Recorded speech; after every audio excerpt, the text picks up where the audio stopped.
tubahaye ikaze muri iki kiganiro cy'ikigo cy'imisoro n'amahoro tugiye kwibanda ku musoro ucibwa ku nyungu z'ubukode bw'umutungo utimukanwa ukodeshwa. Turareba ibisabwa kugira ngo umuntu acibwe uyu musoro, uburyo inyungu z'ubukode zibarwamo n'igipimo zibarirwaho, icyo abatarandikisha mu misoro imitungo ikodeshwa basabwa, ndetse n'icyo abakodesha imitungo itimukanwa ariko batishyura basabwa. Itegeko nimero 048/2023 ryo ku itariki 5 z'ukwezi kwa 9 2023 rigena inkomoko y'imari n'umutungo by'inzego z'imitegekere y'igihugu zegerejwe abaturage, riteganya ko umusoro ku nyungu z'ubukode ucibwa ku musaruro ukomoka ku bukode bw'umutungo utimukanwa ukishyurwa inzego z'imitegekere y'igihugu zegerejwe abaturage. Aha ni naho dusangamo inyungu z'ubukode zisoreshwa, uburyo zibarwamo n'ibindi. Uyu musoro ku nyungu z'ubukode ucibwa umuntu ku giti cye cyangwa se undi muntu wese utishyura umusoro ku nyungu z'amasosiyete. Umusoro ku nyungu z'ubukode ni umusoro wakwa ku bantu bose bafite abantu ku giti cyabo cyangwa se undi muntu wese utanditse ku musoro ku nyungu z'amasosiyete babona ku mitungo iri mu Rwanda. Inyungu z'ubukode zisoreshwa ni amafaranga yose uwo wabonye ku mwaka kubera wa mutungo utimukanwa ukodesha, ariko inyungu zisoreshwa ubwazo zo zitandukanye n'amafaranga yose wakira. Inyungu zisoreshwa zo itegeko riteganya yuko kuri 50% y'amafaranga yose wakiriye arasonewe. Itegeko ryateganyije yuko iyo 50% igufasha kugira ngo ukomeze ufate neza wa mutungo ukodesha, ukomeze ushyire ku kigero nyine gishimishije cyangwa se kiboneye abawukodesha. Hanyuma inyungu zisigaye 50% zisigaye nizo zisoreshwa.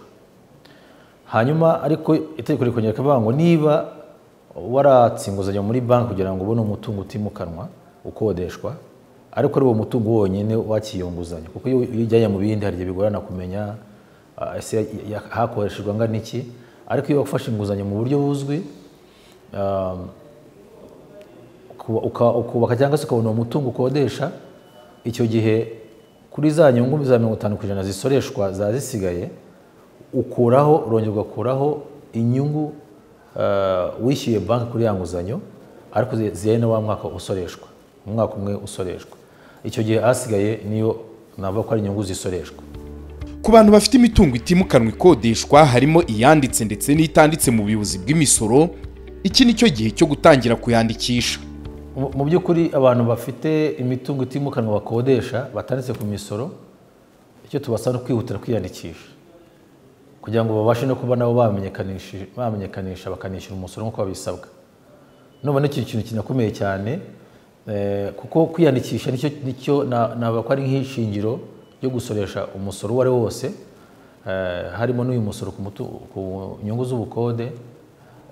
Rero kugira ngo ubashe kumenyekanisha no kwishyura umusoro ni uko ubanza kwiyandikisha kuri uwo musoro. Abantu rero bose bazi ko barebwa n'umusoro ku nyungu z'ubukode bafite imitungo itimukanwa bakodesha, haba inyubako nk'uko bisobanuye haruguru, haba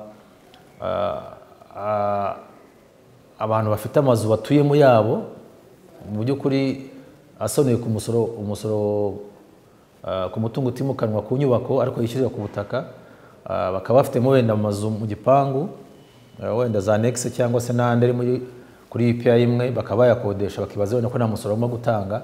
Abo nabo birabareba. Hari abantu nk'uko nari mbisobanuye bafite ubutaka cyangwa imitungo, cyane cyane mujya mubibona ahantu abantu bakoreshereza ibirori bitandukanye, haba ubukwe, imyidagaduro n'ibindi. Abo nabo bakumva ko bitabareba bagomba kwiyandikisha.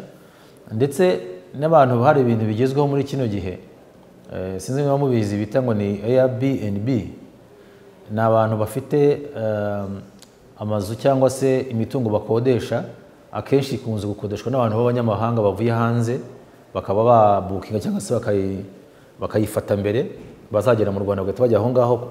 Usanga akenshi ari no mu ngo z'abantu bafite ibyumba bikoze neza. Aba bantu mu by'ukuri barahari benshi bafite imitungo itimukanwa bakodesha, baba bazi ko bagomba gutanga umusoro cyangwa se batanabizi. Abo ngabo turabafite benshi, ariko ikigo cy'imisoro n'amahoro kigerageza gukoresha ikoranabuhanga gifite kugira ngo kibashe kumenya mu by'ukuri bamwe muri abo ngabo bakagombye kuba bamenyekanisha biyandikishije kuri uwo musoro batiyandikishije.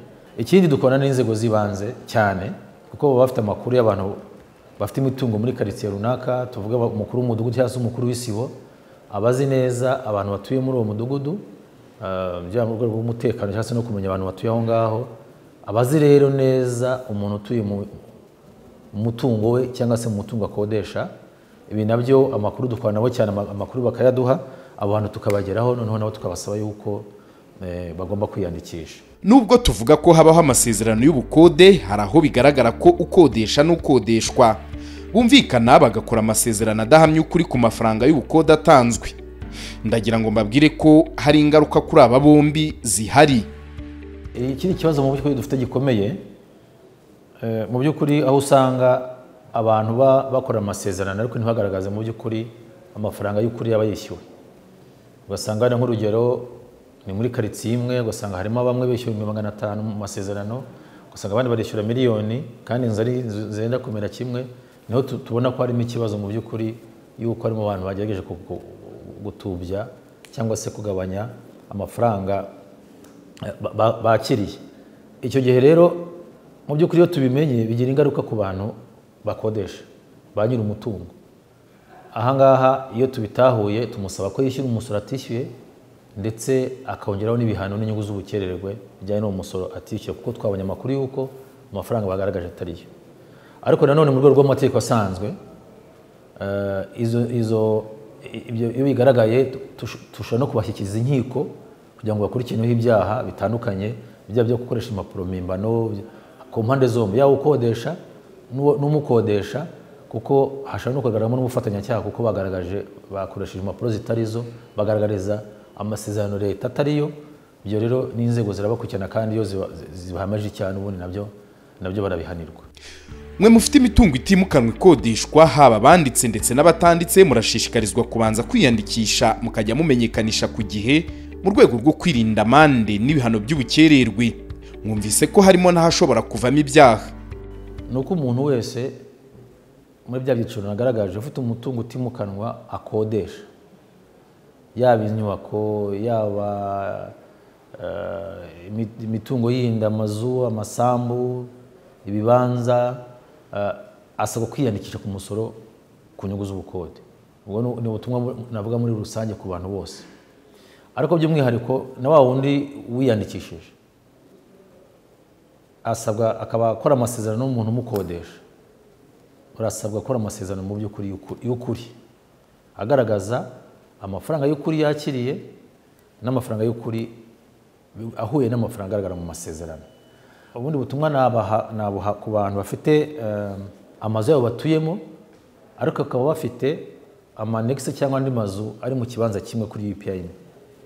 Abantu abo rwose niba badukurikiye nabasaba yuko bakwihutira kwiyandikisha, niba batageze biyandikisha bakwihutira kwiyandikisha kugira ngo nabo batangire kumenyekanisha ndetse no kwishyura umusoro ku nyungu z'ubukode. Ikindi cyiciro numva nacyo navugaho nayo navuzeho niba bari nakomojeho kare, bariya bafite ahantu hatandukanye bakunda gukoreshereza ibirori bitandukanye. Abo nabo bumve ko niba bakodesha basabwa kwiyandikisha ku musoro ku nyungu z'ubukode kugira ngo batangire bishyure nabo bishyure umusoro ku nyungu z'ubukode nk'uko abandi bakodesha babikora. Icyiciro cya nyuma numva navugaho ni ikijyanye na bariya bafite n'ubundi amazu bakodesha, agakodeshwa cyane cyane abantu bava hanze, Airbnb. Nabo rwose abo bireba bose barasabwa kwiyandikisha kugira ngo nabo bajye mu cyiciro cy'abasora umusoro ku nyungu z'ubukode, cyangwa se niba ari sosiyete ibikora yishyura umusoro ku nyungu z'amasosiyete nk'uko izindi kampani zishyura. Umusoro ku nyungu z'ubukode umenyekanishwa kandi ukanishyurwa bitarenze tariki ya 31 z'ukwezi kwa mbere z'umwaka ukurikira umwaka usoreshwa. Aha ni ukuvuga ko umusoro ku nyungu z'ubukode bw'umwaka wa 2025 zizishyurwa bitarenze tariki ya 31 z'ukwezi kwa mbere mu mwaka wa 2026. Abakeneye ibindi bisobanuro mwaduhamagara kuri telefoni itishyurwa ariyo 3004 cyangwa mukatwandikira ku mbuga nkoranyambaga z'ikigo cy'imisoro n'amahoro.